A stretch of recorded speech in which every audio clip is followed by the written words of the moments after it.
Hey all, welcome back to my channel. If you haven't been here before, my name is Julie and I have a background in mental health, both professionally as well as personally.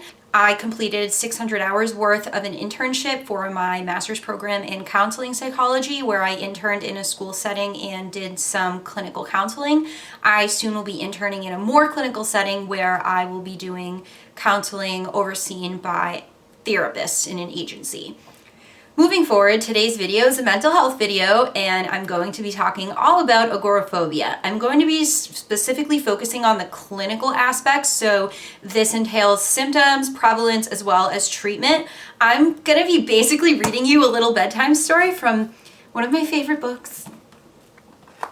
I'm giving it a hug. I know that's weird. It's like, oh, mental illness hug. This is the DSM-5, and therapists use this manual to diagnose clients with mental disorders. So this is the most clinical you can get learning about agoraphobia instead of Googling it online. For agoraphobia, beginning with the symptoms that are required for a clinician to diagnose a client with agoraphobia. You need to experience marked fear or anxiety about 2 or more of 5 possible situations. These include using public transportation, being in open spaces. It provides examples such as parking lots, marketplaces, or bridges. Being in enclosed spaces like shops, theaters, or movie theaters. Standing in line or being in a crowd. Or being outside of the home alone. So again, you don't need all 5 of those, you only need 2 to qualify for the diagnosis, although there are other criteria on as well that I'm going to delve into. Another aspect includes that the client fears or avoids these situations due to thoughts that escape in the situation could be difficult and help might not be available, and this could lead to them developing panic-like symptoms, or they could fear being incapacitated or embarrassed.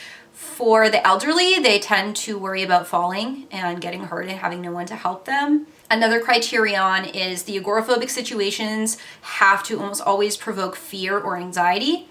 The next is the agoraphobic situations are actively avoided and they require the presence of a companion or endured with intense fear or anxiety.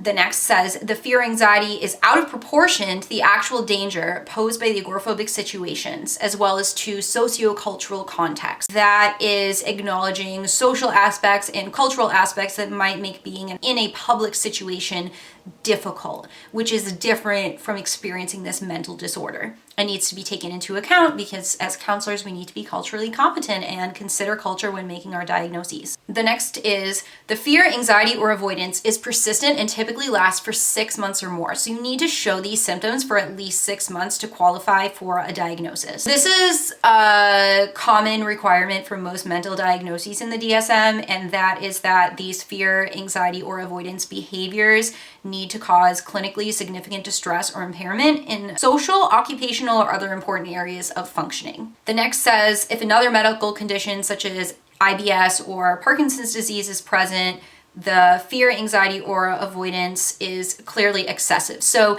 they may be uncomfortable in public situations due to their physical ailments, but is there a mental aspect that qualifies? The final criterion is that these fears, anxiety, and avoidance are not explained better by symptoms of other mental disorders, such as specific phobia, situational type, social anxiety disorder, that you're not only experiencing these fears in social situations. Although that may be common for people with agoraphobia, that cannot be the only aspect you're struggling with to qualify for this diagnosis. Your symptoms can't be explained by obsessions, such as within OCD, perceived defects or flaws in physical appearance that may occur in body dysmorphic disorder, or that you're struggling to go to certain public places due to them reminding you of traumatic events, which is a common aspect of PTSD.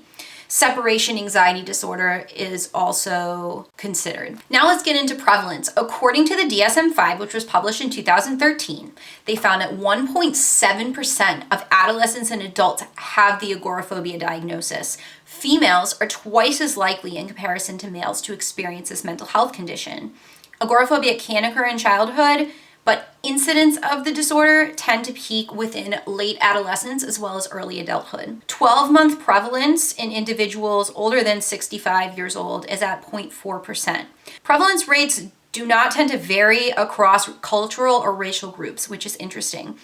And I think this is important to acknowledge the prevalence, because I feel there's a discrepancy that people feel like most people who suffer from agoraphobia are the elderly, because it makes sense if they're widowed or they're struggling with their functioning that they would be nervous to go out in public on their own. And although there are plenty of elderly people that struggle with this condition, it's important that it's been acknowledged that it is extremely common for other age group. The next section talks about the development and course of agoraphobia. The onset of agoraphobia has ranged from 30% within community samples to 50% in clinic samples.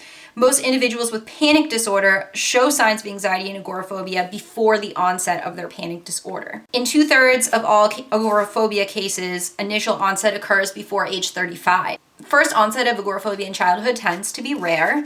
Mean age of onset tends to be 17 years old, although age at onset without preceding panic attacks or panic disorder is around 25 to 29 years old. Complete remission without mental health treatment for this condition is rare and is only at 10%, which is why it's really important to get into mental health treatment if you can. I know this isn't an option for everyone, which is why I want to provide as many resources as I can on this channel, although there are some other therapists who provide resources, but the more the better. That's how I feel. There's some other cool stuff in here, but let's move on to treatment. So treatment specifically is not identified in the DSM-5. I highly recommend that you go watch my video on agoraphobia, because surprise, I have it. So not only do I have this clinical experience and background to read the DSM to you and talk about it, but I live it every single day of my life and have for the past 6 years, just about. So I'm very aware of treatment because I am in treatment and I have done the research looking into treatment. I've written research papers on it for school as well. So the gold standard treatment for agoraphobia is exposure therapy. It's specifically called exposure and response prevention and is within cognitive behavioral therapy. Cognitive behavioral therapy entails considering thoughts, feelings, and behaviors and how they're all interrelated, because obviously if we're having persistent anxiety and fear responses, there are thoughts that go along with that. And within agoraphobia, we're going to experience a number of avoidance behaviors where we avoid our triggering places. I also think it's important to acknowledge that for many people with agoraphobia, it stems from trauma, and a traumatic experience can lead to these symptoms. Trauma therapy may be important as well, but this needs to be evaluated by your clinic. Exposure and response prevention, the best way to go about it is to do a fear hierarchy. So list 10 places or situations that you fear from least to most severe and start with the first one. What a therapist will do in office before you even start with that is they'll have you do a visualization activity. They'll have you close your eyes and envision yourself in this place, and that alone will probably make you feel anxious, but less so than being in this situation. They will teach you relaxation techniques. A lot of relaxation techniques entail breathing exercises, meditation, visualization activities such as thinking of a safe place, which if you have agoraphobia, it may be home. So you're like, I'm thinking about home and how peaceful I feel at home when you're in that intense situation. So practicing and mastering those skills in the office with your clinician is really important. However, I know therapy is not accessible for all of us, so there are plenty of videos on here, and I'm happy to make more videos on this topic as well because it's really important to me. Outside of exposure and response prevention, support groups can also be helpful. I feel this way for any mental disorder. There is an agoraphobia support group on Facebook that I've had good experiences with, so I highly recommend it. I like DBT, and I feel like DBT can treat anyone, mental disorder or not, whether it's the evidence-based treatment for it or not. I practice the DBT skill often, called opposite of the action, so I don't feel like going out. I feel nervous to go out, and I'm like, F it, I'm gonna do it anyway. Easier said than done. If I'm at an 8 with my anxiety and I'm up here, sometimes I have to surrender to it and do my coping skills and stay home, and that's okay. But if I'm a 5, I can push myself. So evaluating where you're at, taking scales of your anxiety and your panic and things like that is important, because most people with agoraphobia will also have a diagnosis of panic disorder. Specifically, it will be addressed as panic disorder with agoraphobia, but some people do not, even though they experience panic-like symptoms, because perhaps it's not a full-blown panic attack. And so relaxation techniques can help with those things as well.